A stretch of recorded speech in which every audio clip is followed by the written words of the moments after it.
আজকে তোমাদের সঙ্গে আলোচনা করব ক্লাস 7 ইতিহাসের second unit test question suggestion 2026, পূর্ণমান 50, সময় 1 ঘন্টা 30 মিনিট। এই প্রশ্নপত্রটা যদি তোমরা ভালো করে দেখে যাও তাহলে অবশ্যই তোমরা পরীক্ষাতে দ্বিতীয় পর্যায়ক্রমিক মূল্যায়ন অর্থাৎ সেকেন্ড ইউনিট টেস্টে প্রায় সব প্রশ্নই কমন পেয়ে যাবে, এটাই আমার বিশ্বাস। তাই ভিডিওটা স্কিপ না করে সম্পূর্ণ দেখো কি কি প্রশ্ন আসতে পারে। আমি প্রত্যেকটা অধ্যায় ভিত্তিক প্রশ্নপত্র দিয়েছি এবং প্রশ্নের উত্তর কেন এটা হলো তারও ব্যাখ্যা প্রত্যেকটা প্রশ্নে আছে। ঠিক আছে, তোমাদের প্রথম এমসিকিউ 10টা থাকবে। 10টার এমসিকিউ এর মধ্যে দিল্লি সুলতান অর্থাৎ পঞ্চম অধ্যায় থেকে প্রথম প্রশ্ন, যে দিল্লির কোন সুলতান সর্বপ্রথম সুলতান উপাধি গ্রহণ করেন? উত্তর ইলতুৎমিশ। তিনি 1229 খ্রিস্টাব্দে, সালটা মনে রাখবে, বাগদাদের খালিফার কাছ থেকে তিনি সুলতানি আজম উপাধি ও অনুদান পেয়েছিলেন। 2 নম্বর প্রশ্ন, সিজদা ও পাইবস প্রথা কে চালু করেছিলেন? উত্তর গিয়াসউদ্দিন বলবন তিনি চালু করেছিলেন। সুলতানের মর্যাদা ও ক্ষমতা বাড়াতে পার্শ্বিক এই দুটি প্রথা তিনি চালু করেছিলেন। 3 নম্বর প্রশ্ন, রুমি কৌশল কে প্রথম ভারতে যুদ্ধে ব্যবহার করেন? উত্তর বাবর। 1526 সালে পানিপথের প্রথম যুদ্ধে এই যুদ্ধ কৌশল তিনি ব্যবহার করেছিলেন। এইখানে যুদ্ধ এরকম করে সেনাবাহিনী তিনি সাজাতেন, এইরকম একটা বাঁকিয়ে এই সেনাবাহিনীগুলো সাজাতেন, আর সবার পেছনে আকবর নিজে থাকতেন এই জায়গা বরাবর। ঠিক আছে, আর প্রতিপক্ষের সেনাবাহিনী কেমন করে থাকতো? প্রতিপক্ষের সেনাবাহিনী থাকতো এরকম করে লম্বালম্বি। ঠিক আছে, আকবরের সেনাপতি কি করত? এই সেনাপতি প্রতিপক্ষের সেনাপতিকে এরকম করে টোটালি ঘিরে নিত। আর প্রধান সেনাপতি আকবর এইখানে থাকতো। ঠিক আছে, এটাই ছিল যুদ্ধের রুমি কৌশল। এরপরে আমির খসরু কোন সুলতানের সভাকবি ছিলেন?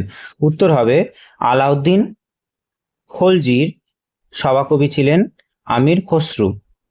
যদিও তিনি একাধিক সুলতানের রাজত্বকালে ছিলেন, তবে আলাউদ্দিন খলজির রাজসভায় তিনি প্রধান কবি ছিলেন। এরপরে ষষ্ঠ অধ্যায় মুঘল সাম্রাজ্য থেকে কি প্রশ্ন আসতে পারে দেখো। পানিপথের প্রথম যুদ্ধ কত খ্রিস্টাব্দে হয়েছিল? 1526 সালে 21শে এপ্রিল বাবর ও ইব্রাহিম লোদির মধ্যে এই যুদ্ধ হয়েছিল। 6 নম্বর প্রশ্ন, দ্বীন-ই ইলাহি আদর্শ কে প্রবর্তন করেছিলেন? উত্তর আকবর প্রবর্তন করেছিলেন 1582 খ্রিস্টাব্দে। সব ধর্মের সার কথা নিয়ে এই আদর্শ প্রবর্তন করেছিলেন। সার কথা মানে ইংরেজিতে বলা হয় সামারি, অর্থাৎ সংক্ষেপে সব ধর্মের মূল কথাগুলো নিয়ে এই আদর্শ তিনি প্রবর্তন করেছিলেন। 7 নম্বর প্রশ্ন, ঘরঘরার যুদ্ধ কার সঙ্গে হয়েছিল? উত্তর হবে বাবরের সঙ্গে হয়েছিল। আফগানদের সঙ্গে বাবরের যুদ্ধ হয়েছিল 1529 খ্রিস্টাব্দে। আফগান ও বাংলার সুলতান নুসরাত শাহের যৌথ বাহিনীর বিরুদ্ধে এই ঘরঘরা যুদ্ধ হয়েছিল, আর বাবর এই যুদ্ধে জয়ী হয়েছিল। 8 নম্বর প্রশ্ন, মুঘল যুগে মনসবদারি প্রথা কে চালু করেছিল? উত্তর আকবর চালু করেছিল। 1577 খ্রিস্টাব্দে সামরিক ও প্রশাসনিক সংস্কারের অঙ্গ হিসাবে তিনি মনসবদারি প্রথা চালু করেছিল। প্রত্যেক মনসবের দায়িত্ব ছিল রাজাকে যুদ্ধের সময় বা বিপদের সময় সেনাবাহিনী সরবরাহ করা। তারা নগদে বেতন নিত বা তারা জমি দ্বারা বেতন দিত, তাদেরকে জমি দিয়ে বেতন দেওয়াকে বলা হতো জায়গির প্রথা। সপ্তম অধ্যায় নগর বণিক ও বাণিজ্য থেকে কি শর্ট প্রশ্ন আসতে পারে? মধ্যযুগে ইউরোপীয় বণিকদের কাছে ভারতের কোন কাপড়ের ব্যাপক চাহিদা ছিল? উত্তর সুতি ও মসলিন কাপড়ের ব্যাপক চাহিদা ছিল। বিশেষ করে বাংলার মসলিন ও ভারতের সুতি বস্ত্রের কদর ছিল বিশ্বজুড়ে। আর 10 নম্বর প্রশ্ন, শাহজাহানবাদ শহরটি কোন নদীর তীরে গড়ে উঠেছিল? উত্তর যমুনা নদীর তীরে গড়ে উঠেছিল। কে তৈরি করেছিল? মুঘল সম্রাট শাহজাহান যমুনা নদীর তীরে পশ্চিম তীরে নতুন রাজধানী শহরটি তৈরি করেছিল। এরপরে অতি সংক্ষিপ্ত প্রশ্ন, একটি বা দুটি শব্দ উত্তর দিতে হবে, মোট থাকবে 10টা। পঞ্চম অধ্যায় দিল্লি সুলতান থেকে কি প্রশ্ন দিয়েছে? তারিখ-ই ফিরোজ শাহী গ্রন্থটি কার লেখা? উত্তর বিখ্যাত ঐতিহাসিক জিয়াউদ্দিন বর্ণিল লেখা। হাফসি কাদের বলা হয়? 2 নম্বর প্রশ্ন, হাফসি বলা হয় মধ্যযুগে আফ্রিকা, প্রধানত আবিসিনিয়া বা বর্তমানে ইথিওপিয়া থেকে ভারতে আসা কৃষ্ণাঙ্গ কৃতদাস ও সৈনিকদের বলা হতো হাফসি। 3 নম্বর, তালিকোটরের যুদ্ধ কবে কাদের মধ্যে হয়েছিল? 1565 খ্রিস্টাব্দে বিজয়নগর সাম্রাজ্যের বিরুদ্ধে দাক্ষিণাত্যে 4 সুলতান রাজ্য অর্থাৎ বাহমনি সাম্রাজ্যের আহমদনগর, বিজাপুর, গোলকুন্ডা, বিদর যৌথ শক্তির মধ্যে হয়েছিল। কি নিয়ে? রায়চুর দোয়াব নিয়ে এই দুটো শক্তির মধ্যে দ্বন্দ্ব হয়েছিল। উত্তর কি? কেন দ্বন্দ্ব হয়েছিল? রায়চুর দোয়াব, এই দোয়াব অঞ্চলটা অনেকটা উর্বর ছিল, সেই কারণে কার দখলে থাকবে সেই নিয়ে তাদের মধ্যে তালিকোটরের যুদ্ধ হয়েছিল। তারপরে 4 নম্বর প্রশ্ন, বিজয়নগর সাম্রাজ্য প্রতিষ্ঠা কে করেছিল? বিজয়নগর সাম্রাজ্য প্রতিষ্ঠা করেছিল 1336 সালে 2 ভাই হরিহর ও বুক্ক বিজয়নগর সাম্রাজ্য প্রতিষ্ঠা করেছিল। ষষ্ঠ অধ্যায়ে মোগল সাম্রাজ্য থেকে কি প্রশ্ন আসতে পারে? আকবরের রাজস্ব মন্ত্রীর নাম কি ছিল? রাজা টোডরমল।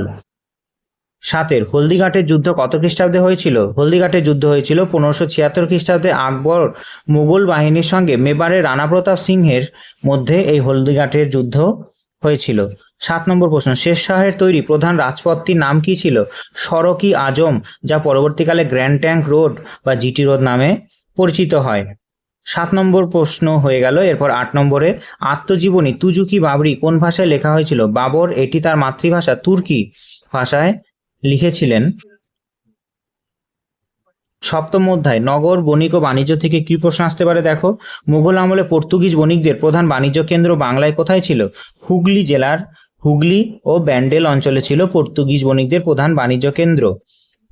10 নম্বর, চিস্তি সুফি সন্তের আস্তানা ও বাসস্থানকে কি বলা হতো? উত্তর, খানকাহ বলা হতো। যেখানে চিস্তি সুফি সন্তরা থাকতো তাকে বলা হতো খানকা।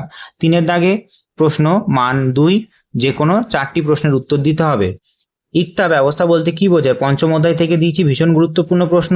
দিল্লি সুলতানি আমলে সাম্রাজ্যের আয়তন এত বিশাল হওয়ায় সুলতান রাজ্যটির কয়েকটি প্রদেশ বা অঞ্চলে ভাগ করতেন, আর এই ছোট ছোট অঞ্চল বা প্রদেশগুলোকে ছোট ছোট অঞ্চলে ভাগ করার কারণে এক একজন শাসককেও রেখে দিতেন, আর ছোট বড় অঞ্চলগুলোকে বলা হতো ইকতা, আর যাকে দায়িত্ব দেওয়া হতো তাকে বলা হতো ইকতাদার বা মুক্তি।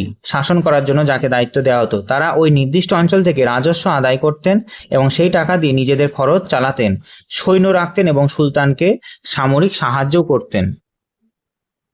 এরপরে 2 নম্বর প্রশ্ন, 40 চক্র বা বন্দে গান ই চেহেলগান বলতে কি বোঝায়?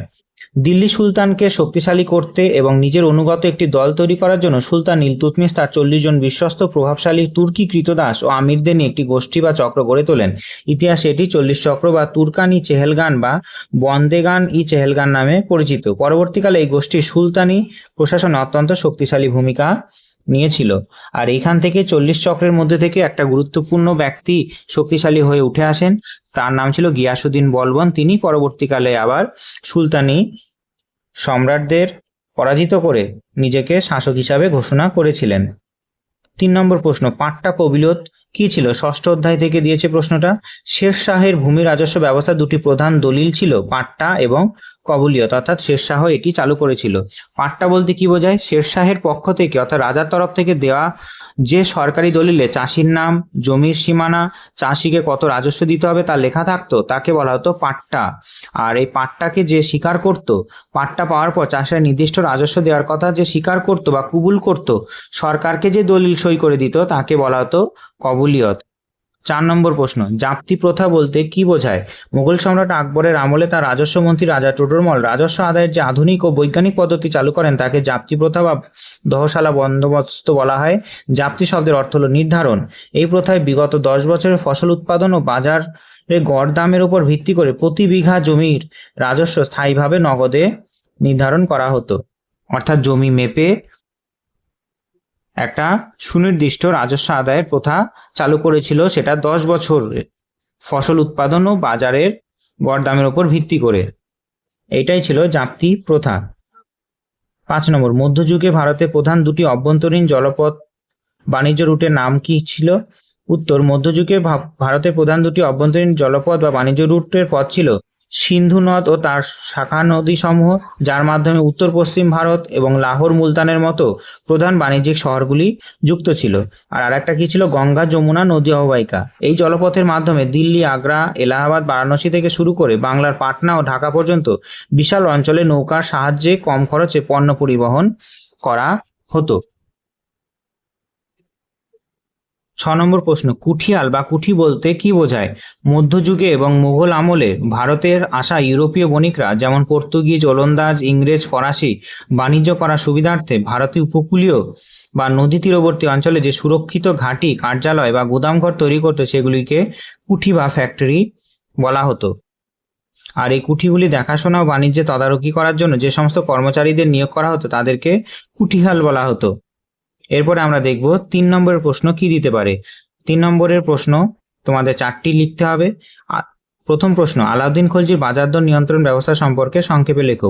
কোথা থেকে দিয়েছে? পঞ্চম অধ্যায় থেকে। বাজার দর নিয়ন্ত্রণে জন্যই তিনি গুরুত্বপূর্ণ হয়ে আছেন একজন শাসক হিসাবে।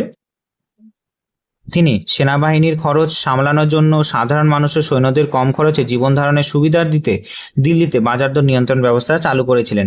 মূল্য নির্ধারণ, তিনি নিত্য প্রয়োজনীয় জিনিস যেমন শস্য, কাপড়, তেল, চিনি, ঘোড়া, গবাদি পশুর দাম সরকারিভাবে নির্দিষ্ট করে দেন। পৃথক বাজার তদারকি চালু করে। শস্যের জন্য মান্ডি এবং কাপড়ের জন্য সরাই আদল নামে আলাদা বাজার করা হয়। বাজার তদারকি করার জন্য সাহানাই মান্ডি ও দিওয়ানি রিয়াসত নামের কর্মচারীদের নিয়োগ করেন। অর্থাৎ বাজারে যাতে কেউ কোনোভাবেই না ঠকে, কোনো ওজন কম না দিতে পারে কেউ কাউকে, সেই জন্য তিনি এই ব্যবস্থা করেছিলেন। আবার কঠোর শাস্তি, কোনো বিক্রেতা যদি ওজনে কম দেয়, বেশি দাম নিলে তার শরীর থেকে সমপরিমাণে মাংস কেটে নেওয়ার মতো কঠোর শাস্তির বিধান এই বাজার দর নিয়ন্ত্রণে ছিল। 2 নম্বর প্রশ্ন, সুলতান মোহাম্মদ বিন তুগলককে পাগলা রাজা কেন বলা হয়? সুলতান মোহাম্মদ বিন তুগলক অত্যন্ত শিক্ষিত পণ্ডিত ব্যক্তি হলেও তার কিছু হঠকারী খামখেয়ালি পরিকল্পনা ব্যর্থতার জন্য সমকালীন ঐতিহাসিকরা এবং সাধারণ মানুষ তাকে পাগলা রাজা বা স্ববিরোধী ব্যক্তিত্ব বলে অভিহিত করেছিলেন। এর প্রধান কারণগুলি, স্ববিরোধী মানে নিজে যা সিদ্ধান্ত নিত সেটাই পরবর্তীকালে আবার পাল্টে দিত। তিনি কি করেছিলেন? পাগলের মতো দিল্লির নাগরিকদের জোর করে সুদূর দাক্ষিণাত্যের দেবগিরিতে দৌলতাবাদের রাজধানী সরাতে যান, যার ফলে পথে কষ্টে বহু মানুষের মৃত্যু হয়। পরে আবার সবাইকে দিল্লিতে ফিরে আসার নির্দেশ দেন। একবার চলে যান দৌলতাবাদে বা দেবগিরিতে রাজধানী স্থানান্তরের কথা বলে, আবার পুনরায় সবাইকে দিল্লিতে ফিরে আসার নির্দেশ দেন। এই যাত্রাপথে অনেক মানুষ মারা গেছিল। তামার নোট বা টোকেন কারেন্সি প্রবর্তন, সোনার উপর ঘাটতি মেটাতে তিনি তামার মুদ্রা চালু করেন, কিন্তু জালিয়াতি বন্ধ করার জন্য কোনো ব্যবস্থা না থাকায় ঘরে ঘরে জাল মুদ্রা তৈরি হতে থাকে, যার ফলে রাজকোষ শূন্য হয়ে পড়ে। তিনি এই তামার মুদ্রা আবার বাজার থেকে তোলার জন্য সোনার মুদ্রা ব্যবহার করেন। দোয়াব অঞ্চলে কর বৃদ্ধি করেছিলেন। খরা দুর্ভিক্ষের সময় তিনি গঙ্গা যমুনার উর্বর দোয়াব অঞ্চলে কর বাড়িয়ে দেন, যার ফলে কৃষকরা চরম ক্ষুব্ধ হয়ে বিদ্রোহ করে। আবার পরবর্তীকালে দেখতে পাই যে কৃষকরা বিদ্রোহ করছে, খরা দুর্ভিক্ষের খাজনা মেটাতে পারছে না, আবার সম্পূর্ণ তাদের খাজনা মুকুব করে দেয়। এরকম হঠকারী সিদ্ধান্ত নিয়েছিল। পরিকল্পনা আধুনিক হলেও দূরদর্শিতা বাস্তব বুদ্ধির অভাবে সবকটি চরম ব্যর্থতায় পর্যবসিত হয়েছিল। এরপরে আমরা দেখব তাহলে এই সমস্ত কারণেই মোহাম্মদ বিন তুগলককে পাগলা রাজা বলা হয়। 3 নম্বর প্রশ্ন, আকবরের রাজপুত নীতি সংক্ষেপে বিশ্লেষণ করো। মুঘল সাম্রাজ্যের ভিত্তি সুদৃঢ় করার জন্য আকবর বুঝতে পেরেছিল যে ভারতে বীর ও শক্তিশালী জাতি রাজপুতদের সঙ্গে যুদ্ধ নয় বরং বন্ধুত্বের প্রয়োজন। এই উদ্দেশ্যে তিনি দূরদর্শিতা নীতি গ্রহণ করেন, তা আকবরের রাজপুত নীতি নামে পরিচিত। এই নীতির প্রধান দিকগুলো কি ছিল? বৈবাহিক সম্পর্ক, তিনি মেবারের ছাড়া অন্যান্য রাজপুত রাজবংশে যেমন অম্বর, জয়পুর, কচ্ছবাহ বংশের সঙ্গে বৈবাহিক সম্পর্ক স্থাপন করেন। তিনি যোধাবাইকে বিবাহ করেছিল, উচ্চ পদে নিয়োগ করেছিলেন। যোগ্য রাজপুত বীর ও পণ্ডিতদের মুঘল প্রশাসনের উচ্চ মনসব ও গুরুত্বপূর্ণ পদে বসান। রাজা মানসিং ও রাজা টোটরমল ছিলেন তার মধ্যে গুরুত্বপূর্ণ। অর্থাৎ আকবর চেয়েছিলেন যাতে রাজপুতদের সঙ্গে কোনো রকম শত্রুতা না বাড়াতে। ধর্মীয় সহনশীলতা ও আনুগত্য, তিনি রাজপুতদের অভ্যন্তরীণ স্বাধীনতায় হস্তক্ষেপ করেনি। অমুসলিমদের ওপর থেকে জিজিয়া কর ও তীর্থকর তুলে দিয়ে তিনি রাজপুতদের চরম বন্ধু ও মুঘল সাম্রাজ্যের প্রধান রক্ষাকর্তায় পরিণত করেছিলেন। এরপরে 4 নম্বর, দাক্ষিণাত্যের ক্ষত কি? মুঘল সম্রাট ঔরঙ্গজেব তার রাজত্বের শেষ 25 বছর উত্তর ভারত ছেড়ে দাক্ষিণাত্যে অর্থাৎ দক্ষিণ ভারত জয় করার জন্য গেছিলেন। তার মূল লক্ষ্য ছিল দাক্ষিণাত্যের শিয়া মুসলিম রাজ্য বিজাপুর ও গোলকুন্ডা জয় করা এবং উদীয়মান মারাঠা শক্তিকে দমন করা। কিন্তু দীর্ঘ 25 বছর রক্তক্ষয়ী যুদ্ধে বিজাপুর গোলকুন্ডা জয় করলেও মারাঠাদের তিনি সম্পূর্ণরূপে দমন করতে পারেনি। সাম্রাজ্যের ক্ষতি। এই দীর্ঘস্থায়ী যুদ্ধের ফলে মুঘল সাম্রাজ্যে বিপুল টাকা ব্যয় হয়, রাজকোষ শূন্য হয়ে পড়ে এবং মুঘল সেনাবাহিনী যে সেরা অংশ ছিল সেগুলোও ধ্বংস হয়ে যায়। ক্ষত বা ক্ষয়। স্পেনের যুদ্ধ যেমন ফরাসি সম্রাট নেপোলিয়নকে ধ্বংস করেছিল, তেমনি দাক্ষিণাত্যের এই যুদ্ধ ব্যর্থতা মুঘল সাম্রাজ্যের পতন ডেকে আনে। ইতিহাসে এই আত্মঘাতী ক্ষয়কেই দাক্ষিণাত্যের ক্ষত বলা হয়। 5 নম্বর প্রশ্ন, মুঘল যুগের শহরে গ্রামীণ বাণিজ্য শহরের বাণিজ্যের প্রধান তফাৎগুলি কি কি? পণ্যের প্রকৃতি ও ধরন। গ্রামীণ বাণিজ্যের মূল ভিত্তি ছিল সাধারণ মানুষের নিত্য প্রয়োজনীয় জিনিসপত্র। এখানে স্থানীয়ভাবে কৃষিজাত পণ্য যেমন ধান, গম, শাকসবজি, ফলমূল, তেল, লবণ সাধারণ মানুষের ব্যবহারের জন্য মোটা সুতি কাপড় কেনা বেচা হতো। অন্যদিকে শহরের বাণিজ্যের পরিধি ছিল অত্যন্ত ব্যাপক ও অভিজাত কেন্দ্রিক। শহরের বাজারে সূক্ষ্ম মসলিন, রেশম বস্ত্র, হাতির দাঁত, সুগন্ধি, সোনার উপর অলঙ্কার এবং বিভিন্ন দূরদেশ থেকে আমদানিকৃত বিলাসবহুল ও মূল্যবান সামগ্রী কেনাবেচা শহরে হতো। তারপর 2 নম্বর, বাজারের স্থায়িত্ব ধরন। গ্রামীণ বাণিজ্য সাধারণত সাময়িক বা নির্দিষ্ট দিনের উপর নির্ভর করে গড়ে উঠত। গ্রামের হাটগুলি সপ্তাহে একটা নির্দিষ্ট বা 2টি দিনে বসতো। এছাড়া বিভিন্ন ধর্মীয় উৎসব বা পার্বণের উপলক্ষে বছর 2-1 বার গ্রামীণ মেলার আয়োজন করা হতো। বিপরীতে শহরের বাণিজ্য ছিল সম্পূর্ণ স্থায়ী। শহরগুলিতে প্রতিদিন কেনাবেচার জন্য বড় বড় স্থায়ী বাজার যেমন দিল্লির চাঁদনি চক, পাইকারি বিক্রির জন্য বিশেষ বাজার যেমন কাটরা বলা হতো, এবং দূরদেশে থেকে ব্যবসায়ীরাও যদি আসে তারা সেই কারণে সরাইখানাও গড়ে তুলেছিল। এরপরে লেনদেনের মাধ্যমে মুদ্রা হতো। গ্রামীণ বাণিজ্যে নগদ টাকা বা অনুন্নত মুদ্রার ব্যবহার বেশ সীমিত ছিল। গ্রামের মানুষ চাষিরা কেনাবেচার জন্য মূলত প্রাচীন বিনিময় প্রথা ব্যবহার করত। এছাড়া ছোটখাটো কেনাবেচার জন্য মুদ্রার বিকল্প হিসাবে সামুদ্রিক কড়ি বা তামার পয়সা ব্যবহার করা হতো। কিন্তু শহরের বাণিজ্য ছিল সম্পূর্ণ মুদ্রাভিত্তিক। সেখানে সমস্ত বড় লেনদেন খাঁটি রৌপ্য মুদ্রা বা রূপায়া অর্থাৎ স্বর্ণমুদ্রা বা মোহরের মাধ্যমে সম্পন্ন হতো। ব্যাংকিং বা হুন্ডি ব্যবস্থার ব্যবহার হতো। গ্রামীণ বাণিজ্যের পরিধি ছোট হয়, সেখানে কোনো উন্নত ব্যাংকিং বা ঋণ প্রদানের প্রাতিষ্ঠানিক পরিকাঠামো ছিল না। স্থানীয় মহাজনরাই চড়া সুদে ঋণ দিত। অন্যদিকে শহরের বাণিজ্যে কি ছিল? সরাব বা দেশীয় ব্যাংকারদের ভূমিকা ছিল গুরুত্বপূর্ণ। দূরপাল্লার ও আন্তর্জাতিক বাণিজ্যের সুবিধার্থে শহরের ব্যবসায়ীরা নগদ টাকার বদলে হুন্ডি নামে এক ধরনের মধ্যযুগীয় চেক বা বিনিময়পত্র ব্যবহার করতো। এই হুন্ডি শব্দটা বিশেষ করে মনে রাখবে, যা গ্রামীণ বাণিজ্যে দেখা যেত না। এরপরে বাণিজ্যের পরিধি কেমন ছিল? গ্রামীণ বাণিজ্যের মূল লক্ষ্য ছিল স্থানীয় চাহিদা পূরণ করা। একটি নির্দিষ্ট গ্রাম বা তার আশেপাশের কয়েকটি গ্রামের মধ্যেই এই বাণিজ্যের সীমাবদ্ধ থাকতো। কিন্তু শহরের বাণিজ্য ছিল দূরপাল্লার ও আন্তর্জাতিক প্রকৃতির। ভারতের বিভিন্ন প্রান্তের যেমন শহরের বাজারে আসতো তেমনি শহরের বন্দর ও বাজারের পণ্য লোহিত সাগর, পারস্য উপসাগর ও ইউরোপের আন্তর্জাতিক বাজারে রপ্তানিও করা হতো। এরপরে 6 নম্বর প্রশ্ন, মধ্যযুগীয় ভারতীয় হুন্ডি ব্যবস্থার গুরুত্ব কী ছিল? মধ্যযুগে ভারতের অভ্যন্তরীণ দূরপাল্লার বাণিজ্যের প্রসারে হুন্ডি ব্যবস্থা করে উঠেছিল। এই হুন্ডি ছিল এক ধরনের কাগজ, চেক বা বিনিময়পত্র। অর্থের নিরাপত্তা এসেছিল যে মধ্যযুগে রাস্তাঘাটে চোর ডাকাতির উপদ্রব ছিল, ফলে দূরবর্তী স্থানে ব্যবসার জন্য প্রচুর সোনা বা রূপোর মুদ্রা নিয়ে যাওয়া অত্যন্ত ঝুঁকিপূর্ণ ছিল। হুন্ডি ব্যবহারের ফলে নগদ টাকা বহনের ঝুঁকি কমে যায়। সহজ লেনদেন। একজন বণিক কোনো একটি শহরে সরাফ বা ব্যাংকারের কাছ থেকে টাকা জমা দিয়ে একটি হুন্ডি বা কাগজ লিখে নিতেন। পরে অন্য শহরে গিয়ে কাগজের টুকরো দেখিয়ে সেখানকার ব্যাংকারের কাছ থেকে আবার সমপরিমাণে টাকা তুলে নিতে পারতেন। ঋণ ও বাণিজ্যের প্রসার হয়েছিল অনেক। যে হুন্ডি ব্যবস্থার মাধ্যমে ব্যবসায়ীরা সহজ ঋণ পেতেন, দূরপাল্লার আন্তর্জাতিক বাণিজ্যের গতিকে বহুগুণ বাড়িয়ে দিয়েছিল। এরপরে আমরা দেখব 5 নম্বর প্রশ্ন। তোমাদের যে কোনো 2টো প্রশ্নের উত্তর করতে হবে। কি কি দিয়েছি দেখো। দুর্ভেদ্য একডালা দুর্গ কি? আর বিদেশি পর্যটকদের বিবরণীতে বিজয়নগর সাম্রাজ্য কেমন ছিল তা উল্লেখ করো। দেখো, দুর্ভেদ্য একডালা দুর্গ কি ছিল? যে একডালা দুর্গ ছিল, দুর্ভেদ্য মানে সহজে কেউ যেতে পারতো না। একডালা দুর্গ ছিল মধ্যযুগের বাংলার ইলিয়াস শাহী বংশের সুলতানদের একটি অত্যন্ত বিখ্যাত প্রাকৃতিক উপায়ে সুরক্ষিত সামরিক দুর্গ।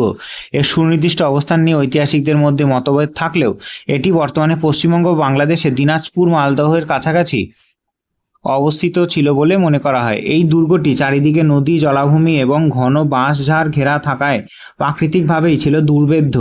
দিল্লির সুলতান ফিরোজ শাহ তুগলক 2বার বাংলা আক্রমণ করেও এই একডালা দুর্গর মজবুত প্রতিরক্ষা ব্যবস্থা কারণে বাংলার সুলতানদের পরাস্ত করতে পারেনি, অর্থাৎ ইলিয়াস শাহ সিকান্দর শাহকে পরাস্ত করতে পারেনি। এরপরে আমরা দেখব যে বিদেশি পর্যটকদের বিবরণীতে বিজয়নগর সাম্রাজ্য কেমন ছিল। মধ্যযুগে বিজয়নগর সাম্রাজ্যের সমৃদ্ধ ঐশ্বর্য দেখে Nicola Conti, Abdul Razzaq, Domingo Paes ও বারবোসা প্রমুখ বিদেশি পর্যটক অভিভূত হয়েছিলেন। তাদের বিবরণী থেকে বিজয়নগরের যে চিত্র পাওয়া যায় তা কি, যে শহরের প্রাচীর ও প্রতিরক্ষা। ডোমিঙ্গো পেজের মতে বিজয়নগর ছিল রোমের শহরের মতো বিশাল এবং সুন্দর। শহরটি 7টি দুর্ভেদ্য প্রাচীর দিয়ে ঘেরা ছিল এবং তার মাঝে ছিল বাগান ও কৃষি, ঐশ্বর্য ও বাজার। আব্দুল রাজ্জাক লিখেছেন, বিজয়নগরের রত্ন বাজারে হিরে, চূর্ণি, পান্না মুক্ত সাধারণ পণ্যের মতো খোলামেলা বিক্রি হতো। নাগরিকরা সোনা ও রত্নখচিত অলংকার পরতে ভালোবাসতেন। রাজপ্রাসাদ ও জলসেচ। রাজপ্রাসাদগুলি ছিল খোদাই করা পাথরের তৈরি ও অত্যন্ত জাঁকজমকপূর্ণ জায়গা। চাষবাসের জন্য তুঙ্গাভদ্রা নদী থেকে খাল কেটে বিশাল জলাধার ও চমৎকার জলসেচ ব্যবস্থা গড়ে তোলাও হয়েছিল। তারপরে 5 নম্বর প্রশ্ন, ইলতুৎমিশের সিংহাসনের লাভের পর দিল্লি সুলতানির সামনে কি কি প্রধান সমস্যা ছিল এবং তা কিভাবে সমাধান করেছিল। পঞ্চম অধ্যায় থেকে দিয়েছে। 1921 খ্রিস্টাব্দে কুতুবউদ্দিন আইবকের জামাতা ইলতুৎমিশ যখন দিল্লির সিংহাসনে বসেন তখন নবগঠিত দিল্লি সুলতানি চরম অস্তিত্বের সংকটে পড়েছিল। ইলতুৎমিশের প্রধান সমস্যাগুলি কি কি ছিল, যে অভ্যন্তরীণ বিদ্রোহ হচ্ছিল। দিল্লির আমির ও কুতুবউদ্দিন অনুগত মালিকরা ইলতুৎমিশের কর্তৃত্ব মানতে অস্বীকার করে, বহিরাগত প্রতিদ্বন্দ্বী শুরু করেছিলেন। সেই কারণে গজনির শাসক তাজাউদ্দিন ইয়ালদুজ এবং মুলতান ও সিন্ধু শাসক নাসিরউদ্দিন কুবাচা দিল্লি দখল করার চেষ্টা করেছিলেন। নাসিরউদ্দিন কুবাচা দিল্লি দখল করার চেষ্টা করেছিলেন ইয়ালদুজ ও মুলতানকে সিন্ধু শাসক থেকে সরানোর জন্য।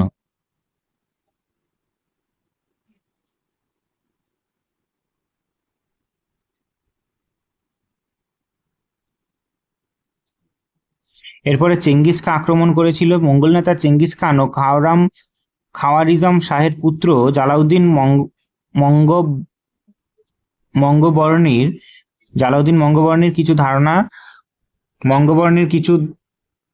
মঙ্গবর্ণীর পিছু ধাওয়া করে ভারতীয়দের সীমান্ত পর্যন্ত চলে আসেন, যা ছিল সুলতানির জন্য সবচেয়ে বড় বিপদ। তিনি যখন সুলতানির দরবারে ঢুকে প্রবেশ করেন তখন তাকে বলে যে ঘর থেকে চলে যেতে। বাংলার স্বাধীন সুলতান অর্থাৎ সুযোগ বুঝে এই সময় বাংলার শাসক আলী মর্দানি খলজি ও পরে গিয়াসউদ্দিন খলজি দিল্লির অধীনতা অস্বীকার করে স্বাধীন হয়ে পড়েছিল। সমস্যার সমাধান কি ছিল?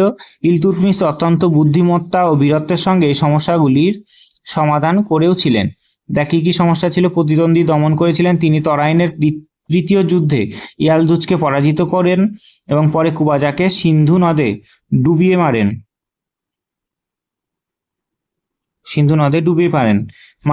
আর দূরদর্শী মোঙ্গল নেতা চেঙ্গিস খানের আক্রমণ থেকে দিল্লি বাঁচাতে তিনি খাওয়ারিজম শাহের পুত্র মঙ্গবর্ণীকে দিল্লিতে আশ্রয় দিতে অস্বীকার করেন। এর ফলে চেঙ্গিস খান ভারতের ভেতরে না ঢুকেই ফিরে যান। দিল্লি এক মহাসংকট থেকে বেঁচে গেছিল। বাংলা পুনর্দখল 1226 থেকে 27 খ্রিস্টাব্দে তিনি সামরিক অভিযান পাঠিয়ে বাংলার বিদ্রোহ দমন করেন এবং বাংলাকে দিল্লির অধীনে নিয়ে এসেছিলেন। প্রশাসনিক সুদৃঢ়করণ। রাজার ক্ষমতা মজবুত করতে তিনি 40 চক্র গঠন করেন এবং রাজস্ব আদায়ের জন্য ইক্তা ব্যবস্থা প্রবর্তন করেন। এছাড়াও তিনি রৌপ্য মুদ্রা বা টঙ্কা বা তামার মুদ্রা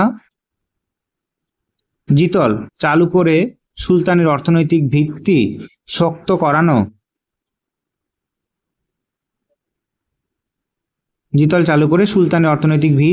অনেকটা শক্ত করানো ছিল তার উদ্দেশ্য।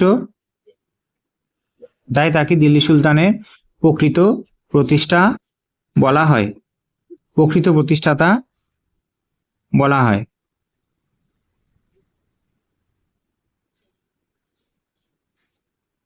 এরপরে সব থেকে গুরুত্বপূর্ণ প্রশ্ন তোমাদের আসবে। শেরশাহ কৃতিত্ব মূল্যায়ন করো। শাসক ও প্রশাসক হিসাবে তিনি কি কি করেছিলেন? মধ্যযুগে ভারতের ইতিহাসে মাত্র 5 বছরের জন্য 1540 থেকে 45-এর রাজত্বকালে শেরশাহ সূরি একজন শ্রেষ্ঠ বিজেতা এবং দূরদর্শী প্রশাসক হিসাবে চিরস্মরণীয় হয়ে আছেন। প্রশাসক হিসাবে শেরশাহের কৃতিত্বের ক্ষেত্রসমূহ কি কি ছিল? যে তিনি ভূমি সংস্কার করেছিলেন।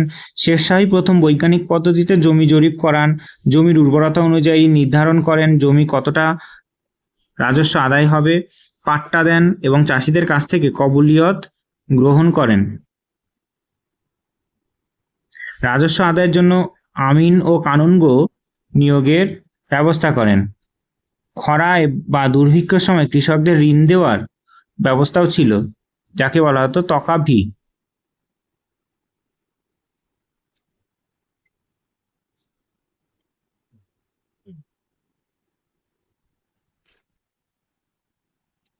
এরপরে তিনি কি করেছিলেন, যে যোগাযোগ ব্যবস্থার উন্নতি করেছিলেন।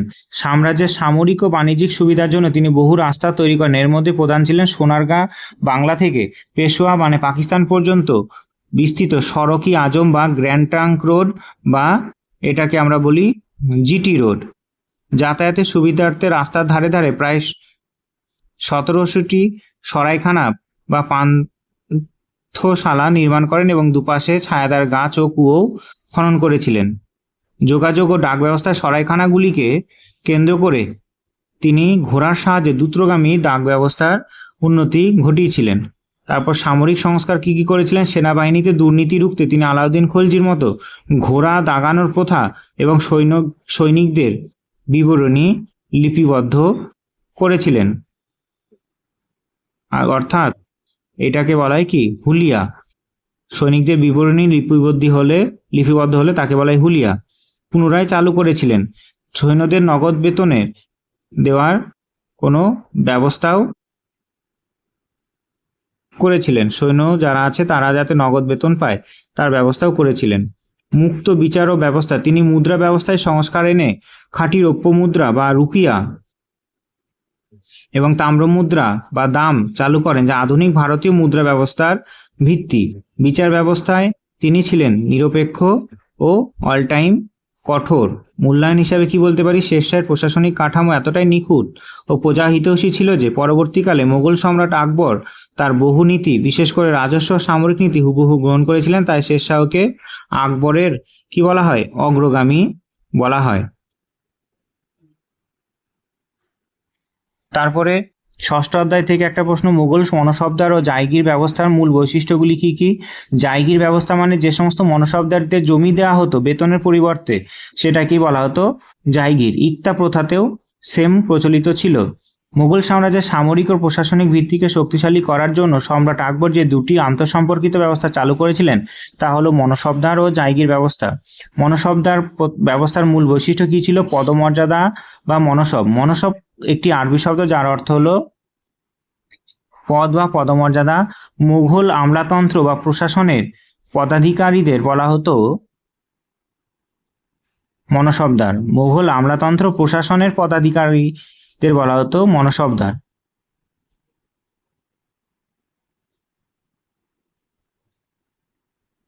এরপরে জাট ও সওয়ার কে ছিল। জাট ও সওয়ার মনসবদারদের পদমর্যাদাকে দুটো ভাগে বিভক্ত ছিল, জাট এবং সওয়ার। জাট দিয়ে মনসবদারদের ব্যক্তিগত পদমর্যাদা ও বেতন নির্ধারিত হতো। সাওয়ার দিয়ে নির্ধারণ করা হতো ওই মনসবদারকে কতজন সশস্ত্র অশ্বারোহী সৈন্যকে রাখতে হবে এই বিষয়ে। এই জায়গির এবং মনসবদার বংশানুক্রমিক ছিল না, এই পদ বংশানুক্রমিক ছিল না। মনসবদারদের যোগ্যতা অনুযায়ী পদোন্নতি হতো এবং সম্রাটের ইচ্ছায় যে কোনো সময় তার পদচ্যুতি বা বদলি করা হতো।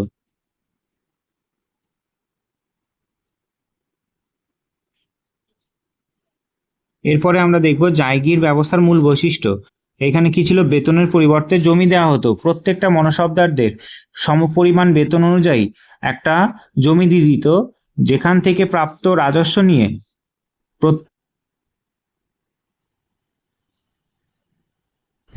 জনগণের কাছ থেকে রাজস্ব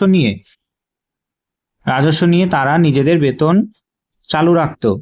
একজন প্রধান সেনাপতি সমস্ত বেতন তার হাতে আসতো এবং সেই বেতনটা সমস্ত শ্রেণীর যারা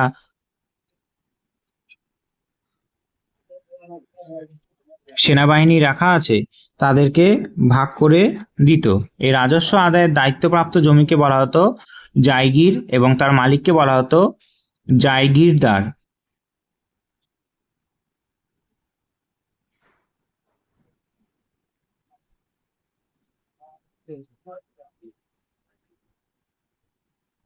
এরপরে কি ছিল? মালিকানার অভাব। জাগিরদাররা জমির আসল মালিক ছিল না, তারা কেবল সরকারের হয়েও ওই জমি থেকে নির্দিষ্ট পরিমাণ রাজস্ব আদায়ের অধিকারী ছিলেন। সংগৃহীত রাজস্ব থেকে নিজের বেতন ও সৈন্যবাহিনীদের খরচ বাকি রেখে বাকি টাকাটা রাজকোষে জমা দিয়ে দিতেন।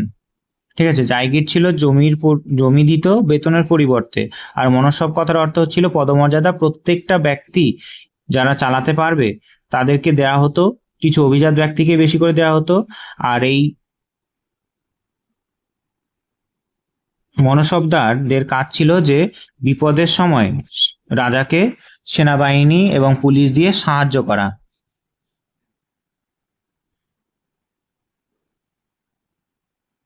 তাদেরকে কি করা হতো? কোনো কোনো জায়গায় জাগিরদারদের স্থানীয়ভাবে বেশি শক্তিশালী হয়ে মোগল সম্রাটের বিরুদ্ধে বিদ্রোহ করতে না পারেন সেজন্য 3 থেকে 4 বছর অন্তর জাগিরদারদের হস্তান্তর করা হতো। অর্থাৎ জাগিরদার যাদেরকে দেওয়া হতো সেটা প্রত্যেক 3 থেকে 4 বছর অন্তর পাল্টানো হতো, কারণ এটা ছিল না বংশানুক্রমিক। বর্ণশব্দার ছিল পদের নাম এবং জাগিরদার ছিল সেই পদের বেতন মেটানোর অর্থনৈতিক মাধ্যম। এই দুই ব্যবস্থার মেলবন্ধনেই তৈরি হয়েছিল সাম্রাজ্য, দীর্ঘদিন টিকে ছিল।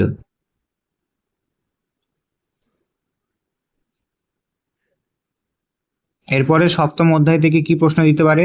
সুলতান ও মুঘল যুগে দিল্লির শহর গড়ে ওঠার বিবর্তন এবং এর নাগরিক জীবনের একটি রূপরেখা দাও।